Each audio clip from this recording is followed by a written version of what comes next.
The invitation to my own daughter's wedding arrived on expensive cream-colored paper, addressed only to the Hendersons, my ex-husband and his new wife. My name was conspicuously absent.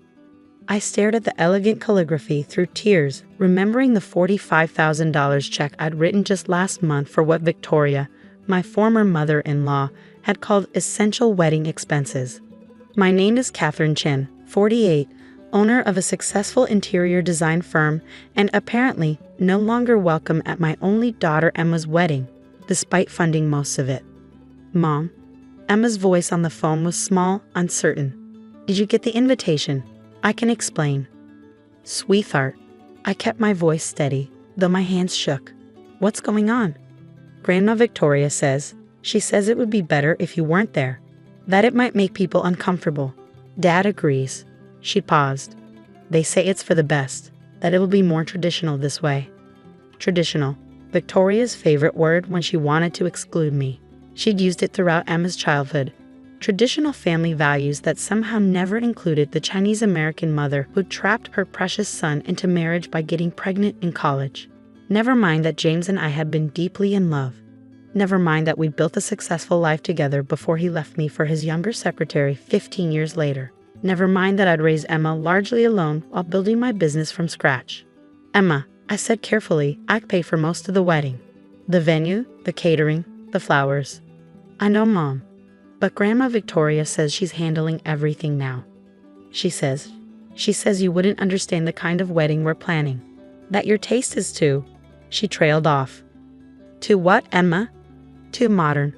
Too different. Her voice dropped to a whisper. She says it would embarrass the family to have you there. The words hit like physical blows. For 25 years, I'd weathered Victoria's subtle racism and not so subtle disdain. I'd stayed quiet when she criticized my parenting, my career, my foreign ideas about raising Emma.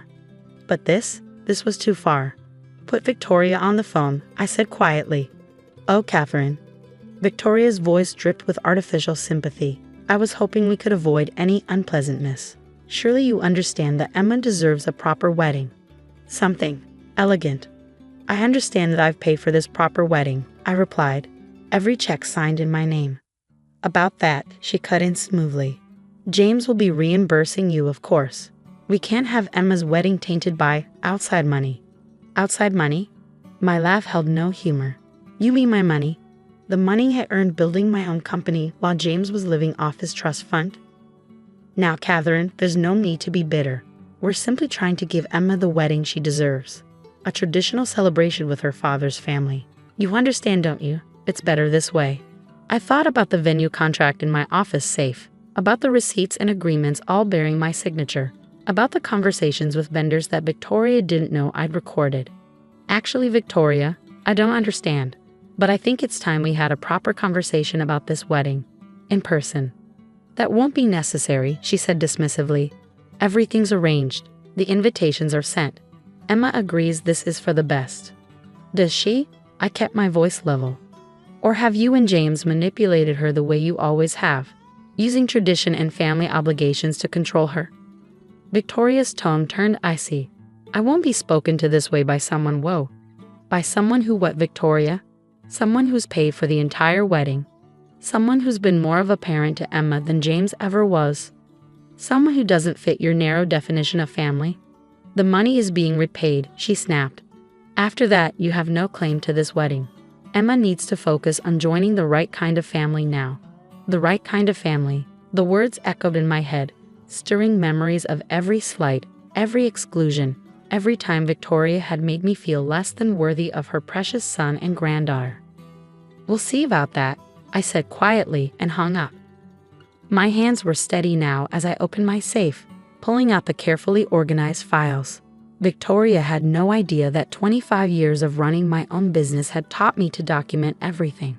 Every check, every contract, every conversation, and most importantly, every legal agreement that gave me not just financial stake in this wedding, but full control over most of the arrangements. My phone buzzed, a text from Emma. Mom, please don't make this difficult. Grandma says we can have a separate celebration later. Another message followed from James. Don't ruin this for Emma.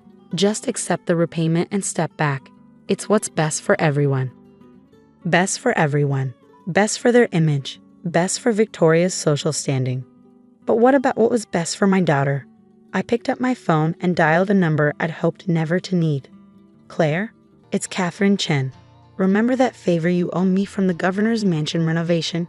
I need your help with something at the Grand Plaza Hotel. Claire Wong was not only the hotel's general manager, but also one of my oldest friends. She'd been there through my divorce, through Victoria's countless attempts to erase me from Emma's life. The wedding contracts? She sounded unsurprised. Victoria was just here trying to change them. I told her only the person who signed them could make adjustments. And what did she say to that? She said the contracts would be transferred to her name, that you'd agree to step back from the wedding entirely. I smiled grimly. Did she now? Tell me, Claire, what's the hotel's policy on attempted fraud? Very strict. Claire's voice held a note of satisfaction. Would you like me to pull the security footage from her visit? An hour later, I sat in my office reviewing everything. Venue contracts, vendor agreements, Victoria's attempts to change them, and most importantly, emails between Victoria and James discussing their plan to take over the wedding and exclude me. We'll repay her with part of Emma's trust fund, James had written. Once everything's in our name, she'll have no choice but to stay away. My daughter's trust fund, the one I'd established for her future, that James had somehow gained control of during our divorce. Another text from Emma made my heart ache. Grandma's really upset. Mom, she says you're being difficult about the contracts. Please just let her handle everything. She knows what's best.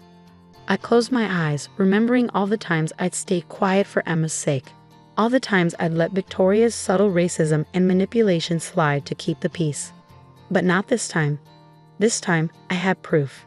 And Victoria was about to learn that the quiet, accommodating daughter-in-law she dismissed for 25 years had finally had enough. My phone rang. The wedding planner Victoria had hired with my money. Time to start taking back control of my daughter's wedding, one contract at a time. The Grand Plaza Hotel's private dining room crackled with tension. Victoria sat at the head of the table like a queen holding court, surrounded by her chosen wedding vendors. My daughter Emma perched nervously beside her, while James and his new wife Susan lingered near the door. I walked in exactly 10 minutes late, accompanied by Claire Wong and my lawyer, Michelle Santos. Victoria's perfectly composed face flickered with annoyance. Catherine, she sighed dramatically, this meeting isn't necessary. We've already reassigned all the contracts. Have you? I set my portfolio on the table. That's interesting because I have the originals right here. All in my name, all legally binding. Mom, Emma started, but Victoria cut her off. We've arranged to repay you, she said smoothly. After that, you have no claim to any of these arrangements. I smiled, opening my portfolio. Actually, let's talk about those arrangements, starting with how you've been using my daughter's trust fund, the one I established, to fund your takeover of her wedding. James straightened. That's a family matter. Oh, we're definitely going to discuss family. I turned to the vendors. I assume Victoria has contacted all of you about transferring the contracts to her name. Nods around the table. The florist, an elegant woman named Maria, spoke up. Mrs. Henderson assured us it was all arranged with you. Did she? I pulled out copies of emails between Victoria and the vendors, including the part where she planned to cancel the original orders I placed and replace them with her own choices after the cancellation deadline, ensuring I'd still be charged. The room erupted in murmurs. Victoria's face flushed. That's private correspondence. Nothing about your fraud is private anymore. I turned to Emma. Sweetheart, did you know Grandma Victoria planned to cancel the cherry blossom arrangements you wanted? The ones that reminded you of our trips to Japan. Emma's eyes widened. But you said those were too ethnic. She turned to Victoria. You said the roses would be more appropriate.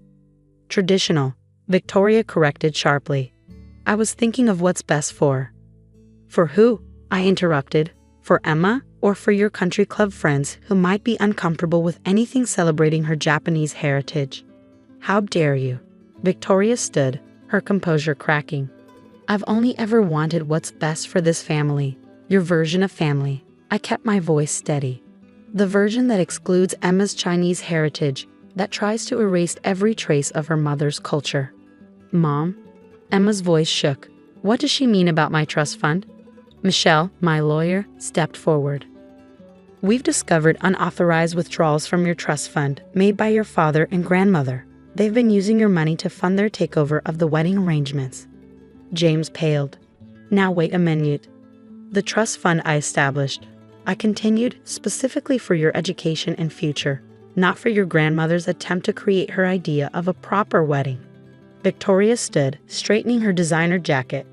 This is ridiculous. Emma understands that we're giving her the wedding she deserves. By stealing her money, by excluding her mother, by canceling every element that reflects her heritage. I pulled out more documents. Let's talk about the guest list you revised.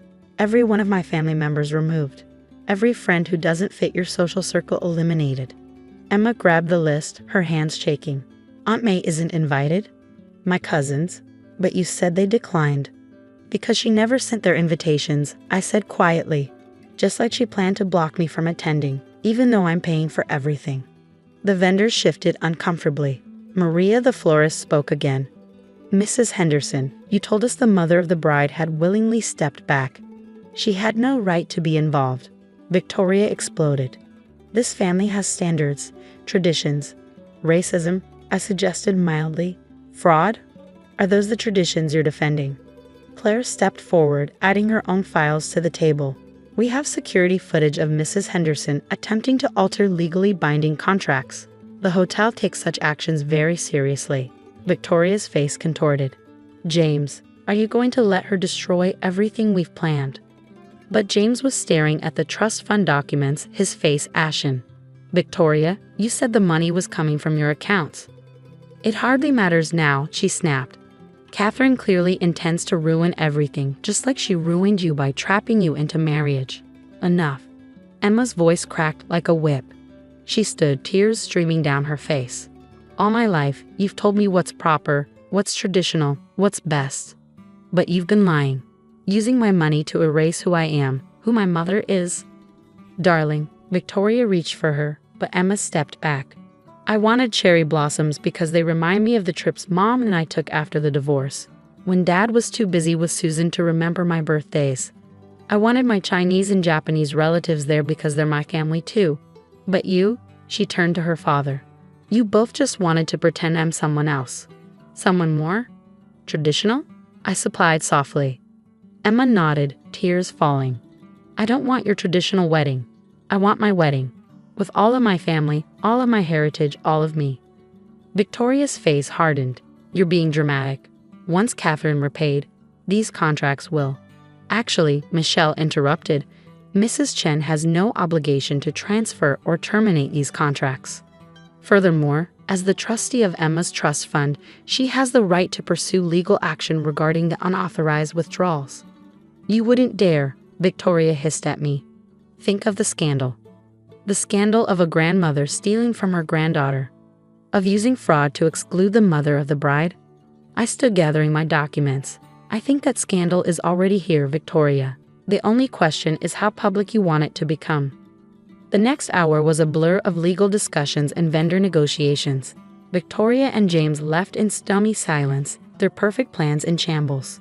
Susan slipped away without a word, probably realizing she could be next on Victoria's disposal list when no longer useful. Emma stayed. After everyone left, we sat together in the empty dining room, her head on my shoulder like when she was small. I'm so sorry, Mom, she whispered. I knew some of what she was doing was wrong, but I was afraid to stand up to her, to Dad, to all of it. You have nothing to apologize for, I stroked her hair. Victoria's been manipulating this family for decades, but it stops now. The wedding, she lifted her head. Can we start over? Plan it together, the way I always wanted. I smiled, pulling out my phone to show her the photos I'd saved. Cherry blossom arrangements, fusion menu ideas, design elements blending our cultural heritage. I kept everything you originally wanted before Victoria took over. We can start with these. Emma spent the next hour excitedly going through the photos, her true personality emerging from under Victoria's influence. We called my sister May, who cried happy tears at being reinstated as a bridesmaid. Emma's cousins immediately started planning the traditional tea ceremony she'd been afraid to mention to Victoria. The wedding, when it happened 3 months later, was everything Emma had dreamed of. cherry blossoms and peonies decorated the Grand Plaza's ballroom. Guests enjoyed a fusion menu that celebrated both sides of her heritage. She wore a modern white gown for the ceremony and a stunning kipao for the reception. Victoria and James didn't attend. They sent a cold note about family loyalty and traditional values, which Emma read once and threw away.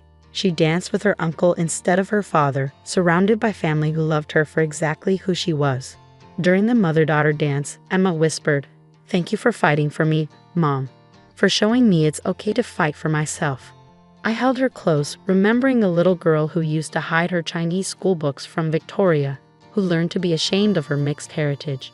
"You never have to hide who you are," I told her. "Not ever again." Later that night, as guests enjoyed the fusion of Eastern and Western desserts, Claire found me by the cherry blossom display. "Victoria stopped by the hotel yesterday," she mentioned casually. "Wanted to register a complaint about the ethnic decorations being visible from the lobby." And I gave her directions to our competitor across town. "Heard they're very traditional there." She grinned. "Very white." I laughed, watching Emma dance with her new husband, her kipao shimmering under the lights. Around them, family members from both sides of her heritage celebrated together, proving that love knows no cultural boundaries. The next morning, I received a final text from Victoria. "You've ruined this family's reputation." I sent back a photo of Emma surrounded by cherry blossoms, glowing with happiness and pride in her heritage. "No, Victoria, I just helped it bloom." These days, my design firm specializes in fusion weddings, helping other multicultural couples celebrate their unique heritage. Emma helps when she can, sharing her story with brides facing similar pressure to erase parts of themselves. Victoria still makes occasional attempts to reassert control, but her power over our family is gone. Emma's trust fund has been secured, with new trustees who understand the value of preserving her heritage rather than erasing it.